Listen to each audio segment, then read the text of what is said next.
Bien, buenas tardes, hermanos. Dios los bendiga a todos, hermanos y amigos que nos ven por este medio. Doy gracias por la fidelidad de algunos que han estado siempre pendientes de estas grabaciones y que nos siguen por este medio. Gracias, Dios les bendiga. Hoy quiero compartir con ustedes un séptimo mensaje que habla sobre el Espíritu Santo. Y antes de eso quisiera hacer una introducción con una experiencia de la vida real. Y es que conocí un caso en la ciudad de Nueva York de un mendigo. Pensaba que era una fábula, pero es un caso real de un mendigo que cuando murió, cuando fueron a levantar el cadáver, reconocían que era el mendigo que se paraba en cierta cuadra de una de esas avenidas. Y entonces encontraron que murió por inanición, o sea, de hambre. Pero cuando levantaron sus enseres, encontraron que el colchón donde tenía estaba lleno de billetes fruto de la mendicidad. Y es lo que a veces me quedo pensando, cómo este hombre, en qué cabeza cabe, teniendo tantos recursos en su propia cama, haya tenido que morir de hambre. Eso lo hago como un símil, porque es como, ¿verdad?, los creyentes que teniendo el Espíritu Santo viven vidas famélicas espiritualmente. O sea, no usan el Espíritu Santo para nada. El intelecto es lo que maneja. Y yo digo, pero entonces el Señor nos dio el Espíritu Santo ¿para qué? Hoy quiero compartir esos para qué. ¿Para qué nos dio el Espíritu Santo nuestro Señor Jesucristo? Haciendo un resumen de la serie de mensajes, dijimos que el Espíritu Santo fue dado al mundo para convencer a los escogidos de pecado. 1. 2. Para que su presencia fuesen testigos de lo que Dios había de hacer a través de ellos. O sea, para que fuesen proclamadores o para que fuesen testigos de las obras de Cristo. 3. Para darle la llenura del Espíritu, el bautismo del Espíritu Santo a cada uno de ellos. Y con el bautismo del Espíritu Santo, novedad de vida. 4. Para dar el fruto del Espíritu Santo que se manifiesta en 9 caracteres que refleja el fruto del Espíritu Santo. Y 5, para dar dones para que en la iglesia no falte nada y para que también por esos dones la iglesia pueda extenderse en el mundo, extender el reino de los cielos aquí en la tierra. El mensaje de hoy, el séptimo, va a hablar acerca de el Paracletos, o sea, el Espíritu Santo como el que acompaña, el Espíritu Santo que el que está con nosotros para darnos novedad de vida o vida eterna, el Espíritu Santo que está en nosotros para guiarnos, para defendernos, esa es la palabra Parácletos, y también el Espíritu Santo que es el fuego del Espíritu de Dios que está en nosotros. Si son tan amables, vamos a entrar en materia. Usted y yo, y todo aquel a quien Dios llame, como ya dijimos, ha sido sellado con la presencia del Espíritu Santo. Y no hay nada, óigame bien, no hay nada a lo que Dios envíe que no capacite. Por eso uno se pregunta, ¿cómo puede uno testificar y extender el reino de Dios en medio de un mundo gobernado por Satanás y por las huestes de Satanás? ¿Cómo puede uno hacerle frente si la misma Biblia dice que somos como ovejas? ¿Cómo va a entrar en discusión una oveja con un lobo? Acuérdese lo que le dije, no hay nada para lo que Dios nos envíe que no nos capacite. Amén. ¿Sabe? La capacidad no es nuestra, la capacidad es su presencia con nosotros. Amén. Él dijo, no os dejaré huérfanos, o sea, no van a estar solos, no van a estar sin mi protección. Y él lo afirma también allá en Mateo 28 cuando dijo, he aquí yo estoy con vosotros hasta el fin del mundo. Así que, si somos conocidos como gente que tiene convicción, puede que haya muchos temas de los cuales no estamos seguros, pero si de algo tenemos que estar seguros, es de la presencia de Dios en nuestra vida por medio de su Espíritu Santo. Amén. Si eso no está seguro, puede ser dos causas. Uno, una total ignorancia, o dos, que el Espíritu Santo no está. Y es necesario que reciba a Cristo otra vez, o que lo reciba realmente, lo que quiero decir. Entonces, la presencia del Espíritu Santo te da poder y te da autoridad. Las dos cosas que usted necesita para anunciar a Cristo. La autoridad quiere decir que usted no tiene que tener temor de nadie, porque el egusian, eso lo dio Cristo a los discípulos. Y el poder es la misma presencia del Espíritu para derrumbar todo tipo de argumentos que se levantan contra el Señor, contra la predicación de la palabra. Pero por tercer lugar dice que también nos dio su palabra. La palabra que yo os hablo son espíritu y vida. No es cualquier ideología, cualquier filosofía o cualquier palabrerío. No. Son palabras que vienen del mismo cielo, del mismo reino de Dios. Mira, lo digo así, las palabras que yo os hablo no son mías, sino el Padre que me las dio. Eso es lo que usted está recibiendo cuando escucha la palabra de vida. Así que exhorto a todo aquel que se diga creyente a vivir como tal. No a vivir como alguien que le falta algo. Usted en Cristo está completo. Amén. Bien lo dijo el Señor, bástate mi gracia, porque mi poder se perfecciona en tu debilidad. No te falta nada, en Él estáis completos, dijo el apóstol Pablo. No tenemos carencia de nada, su presencia debe llenar cada área de nuestra vida. Y por eso la presencia del Espíritu Santo es la presencia de Dios Padre, es la presencia del Hijo, porque Él lo dice en ese concepto sucinto que está en el capítulo 14 de Juan, donde Él habla de que vendremos a Él y haremos morada con Él. El mismo Dios triuno, en la persona del Espíritu Santo, manifiesta el carácter del único Dios verdadero. Por eso el exhorto en este mensaje es punto número 1, saber que Dios nos dio espíritu de vida. Vamos a leer Romanos capítulo 8, versículos 1 y 2.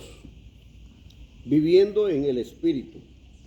Ahora pues, ninguna condenación hay para los que están en Cristo Jesús, los que no andan conforme a la carne, sino conforme al espíritu. Porque la ley del espíritu de vida en Cristo Jesús me ha librado de la ley del pecado y de la muerte. Bueno, sí, hay una de las cosas de que yo me gozo en los escritos del apóstol Pablo, es su total convicción. Yo creo que es una pieza monolítica de mármol puro, de la dureza, no sé, diamante puro, la dureza más fuerte de un mineral, porque Pablo está totalmente seguro, totalmente convencido. Por eso Dios lo usó tanto, más que inclusive los mismos apóstoles. El apóstol Pablo dijo así: ninguna condenación hay para los que están en Cristo. Los que son de Cristo no serán condenados. No hay ni siquiera ni juicio. ¿Por qué? Porque ya han sido justificados. Y si han sido declarados sin culpa, entonces no es necesario que alguien que no tenga culpa vaya a juicio, y mucho menos condenado. Entonces eso es un fundamento de nuestra fe, el que Él nos creó o nos hizo nuevas criaturas sin culpa. Segundo, dice que los que andan así no andan conforme a la carne, sino conforme al Espíritu. Y yo creo que esto es algo distintivo en todos nosotros. Los que son de Cristo tienen el Espíritu y como tal deben andar. Amén. No pueden andar en desorden de vida, en mentiras de vida, en vanidad de vida, en locuras, en displicencia. No puede. O sea, eso no obedece a alguien que es guiado por el Espíritu. ¿Por qué? Porque lo dijimos en las clases, en los mensajes anteriores. El propósito de la venida del Espíritu Santo es glorificar al Hijo. O sea, exaltarlo, mostrar todas sus virtudes. Esos 9 aspectos que tiene el fruto del Espíritu tiene que mostrarse en la vida de aquel que es guiado por el Espíritu de Dios. No es opcional. No, este sí, aquel no. Este puedo, este no. No, todos los elementos son el reflejo de la presencia y el carácter del Espíritu Santo en la persona.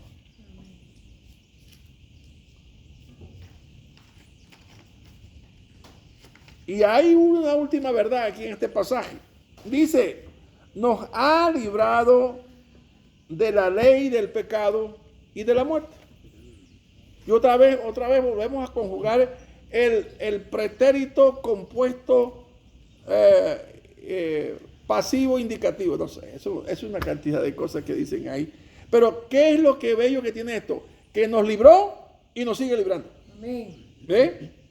Nos libró en el pasado y en el presente mantiene librándonos del pecado y de las consecuencias del pecado, que es la falta de comunión o la pérdida de la comunión con Dios.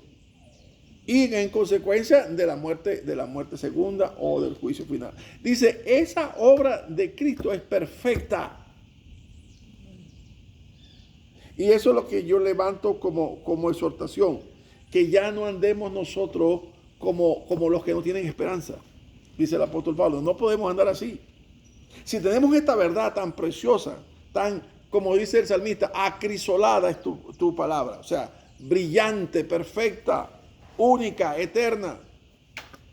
¿Cómo es posible que andemos dándole cabida a dudas o a circunstancias que provoquen algo que descalabre esta doctrina? No puede ser. El otro pasaje que está en Colosenses capítulo 2, versículo 13 al 15, dice: Y a vosotros, estando muertos en pecados y en la incircuncisión de vuestra carne, os dio vida juntamente con él, perdonando todos los pecados, anulando el acta de los decretos que había contra nosotros, que nos era contraria, quitándola de en medio y clavándola en la cruz. Y despojando a los principados y a las potestades, los exhibió públicamente, triunfando sobre ellos en la cruz. Hermanos, amigos, aprópiese de esta verdad. Es para su bien que se lo digo, aprópiese de esta verdad. Llene su corazón, tatúe las lajas de su corazón, las membranas de su corazón con esta palabra, grábelas en su corazón. Porque esto encierra una verdad extraordinaria. Y a vosotros, estando muertos, o sea, ¿qué méritos tiene un muerto? Ninguno, porque hiede. Olor de muerto, no es agradable. Dice que nos dio vida. Ahora tenemos olor de vida, no olor de muerto. Y usted sabe que uno y el otro no huelen igual. Olor de vida. Juntamente con Cristo nos resucitó. Dice, perdonándonos. Y como dice la carta a los hebreos, dice que con un solo sacrificio hizo perfecto a los santos para siempre. Y ayer en la iglesia decía, repitan esto cada vez que yo levante la mano y diga, para siempre. Porque hay un para siempre que nosotros tenemos que conjugarlo en nuestra vida. Nosotros no tenemos una suerte de destino que está según las circunstancias, será sí o será no. No. Porque si no, cuando no sea no, entonces Cristo tiene que ser crucificado otra vez y sacrificado otra vez y derramar su sangre para que vuelva otra vez a redimir el pecado. No, Él lo hizo de una sola vez y para siempre. Amén. Ese es el punto. Y a vosotros, estando muertos en pecado, separados de Dios, dice, en la incircuncisión de vuestra carne, os dio vida juntamente con Él, perdonando todos los pecados. Y dice así, anulando el acta de los decretos que había contra nosotros, que nos era contraria. Hay alguien que va anotando todos nuestros hechos y acusándonos delante del Padre. Y esa cantidad, ese folio, esa certa de hojas que nos separaban de Dios porque eran verdad. Hizo esto, mintió aquí y fue adúltero, fue fornicario, fue esto. Toda esa cantidad de cosas con lujo de detalle hacían una brecha entre Dios y nosotros.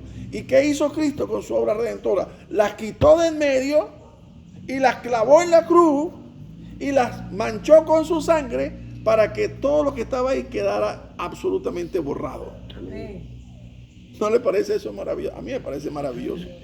A mí me parece eso altamente poderoso, extremadamente poderoso. Voy a decir como el salmista, tal conocimiento es demasiado alto para mí. No lo puedo comprender. ¿Cómo es entonces posible que hayan creyentes que anden con cabizbajos, que anden con la múscula en el suelo, como decía la canción? No pueden andar así. dice que Él nos lleva de victoria en victoria. Amén. Que nada ni nadie podrá quitar la victoria que tenemos, que Él nos dio. Gloria a Dios. La quitó del medio y la clavó en la cruz. Y no solamente eso, que lo hizo para siempre, sino que a los principados y a las potestades las deshonró, les quitó las chamarras que dicen aquí, las insignias de sus galones, y los exhibió públicamente en vergüenza. ¿Sabe? Eso se hacía normalmente en el Imperio Romano y ellos entendían lo que hacían. Que los generales romanos, cuando entraban por aquel arco de triunfo, llegaban ante la presencia del emperador y traían a los prisioneros de guerra. ¿Y qué hacían? Le quitaban todas sus insignias, sus galones que le decían que era general o que le señalaban como general, y le rapaban la cabeza y le mochaban uno de sus dedos públicamente para que fueran vergüenza de todos. No los mataban, pero los ponían en vergüenza. Eso fue lo que hizo Cristo en la cruz. Los exhibió públicamente, triunfando sobre ellos en la cruz. Amén. Amado mío, ese espíritu de vida que el Señor nos ha dado es maravilloso. No dude. Mire, dígale a esa autoridad que Dios le ha dado, diga, cuando el enemigo lance un dardo de fuego para provocar duda, dice, te reprendo, Satanás. Porque la obra que hizo mi Señor en el Calvario es perfecta para siempre. Amén. ¿Me entiendes? Si deja que ese dardo de fuego coja fuego en su casa, eso es problema suyo. Pero no porque la palabra se invalide, sino porque usted le da cabida. No le dé cabida. El segundo punto dice, Dios nos dio espíritu consolador. El consolador, la palabra griega es parácletos. Es, en su definición, es el que nos acompaña, el que nos consuela, pero también como abogado, el que nos defiende. Pedro dice allá en el capítulo 1, dice, vosotros que sois guardados por el poder de Dios. Ese espíritu de Dios es quien nos guarda. Ese es el que nos consuela. Ese es el que hace que nosotros hasta hoy perseveremos en la fe. Amén. Ese es el que va a hacer que nosotros mañana perseveremos en la fe. Ese es el que es el que hará de nosotros que perseveremos hasta el fin. Amén. ¿Me entiende? Óigame bien, se cumple en nosotros la palabra cuando Él le dijo, no os dejaré huérfanos. El Espíritu Santo está en nosotros. Amén. Y habita Cristo por la fe en nuestras vidas, pero en la persona del Espíritu Santo. Me encanta Juan cuando señala de que dice, a los suyos vino y los suyos no le recibieron, mas a todos los que le recibieron, a los que creen en su nombre, le dio la potestad de ser hechos, renacidos. ¿Me entiendes? No llamados, sino hechos. Son hijos de Dios. Y dice más adelante, no por voluntad de sangre ni por voluntad de varón, sino por voluntad de Dios. Amén. Por eso es que la voluntad de Dios se manifiesta aún en este momento cuando usted está escuchando este mensaje. Porque usted no está escuchando este mensaje porque quiere, sino porque Dios quiere que usted lo escuche. Amén. Es para su vida, para su bien, para fortalecerle en su vida espiritual. Dice también en Romanos capítulo 8, versículo 14 al 16. Porque todos los que son guiados por el Espíritu de Dios, estos son hijos de Dios. Pues no habéis recibido el espíritu de esclavitud para estar otra vez en temor, sino que habéis recibido el espíritu de adopción, por el cual clamamos, Abba Padre. El Espíritu mismo da testimonio a nuestro espíritu de que somos hijos de Dios. ¿Sabe? Hay algo que yo diría nunca debería conjugarse dentro del pueblo de Dios. ¿Cuál? La duda. El demonio de la duda hay que reprenderlo. Te reprendo, demonio de duda. Si es que existe demonio de duda. Simplemente decir, no dejar que el enemigo lance dardos de duda en nuestras vidas. Ni aún usando la palabra, que nada provoque duda. Porque la duda provoca inestabilidad. Pierde la orientación, pierde el sentido de dónde está caminando. Porque no sabe si es a la izquierda o si es a la derecha. Entonces, no deje que la duda tenga cabida en su vida. En Romanos capítulo 8, verso 14 al 16, dice que los que son guiados por el Espíritu de Dios, son hijos de Dios. Amén. Es excluyente. totalmente. Y los que no, no son. Así de fácil. Juan también fue excluyente. Salieron de nosotros porque no eran de nosotros. Porque si hubiesen sido de nosotros, hubiesen permanecido con nosotros. Excluyente, total. El que es, persevera. Amén. Así de fácil. El que es, persevera porque el Espíritu de Dios le hace perseverar. Amén. No son las circunstancias lo que modelan o reorientan su vida. No, el Espíritu Santo que mora en él le hace perseverar y dice ahora, no tenemos otra vez que andar en temor. Amén. ¿Qué va a pasar conmigo mañana? Si tendré suerte en el trabajo o tendré prosperidad o si mi enfermedad se prolonga o se aumenta. Quédese quieto. Dice la palabra, tú sustentas mi suerte. Amén. Las cosas que yo no sé que van a pasar, tú eres mi sustentador. Amén. Jehová es Jehová Jireh. Jehová es el que sustenta a lo suyo. Aleluya. Usted nunca se va a quedar sin comida. Amén. Porque Dios es proveedor.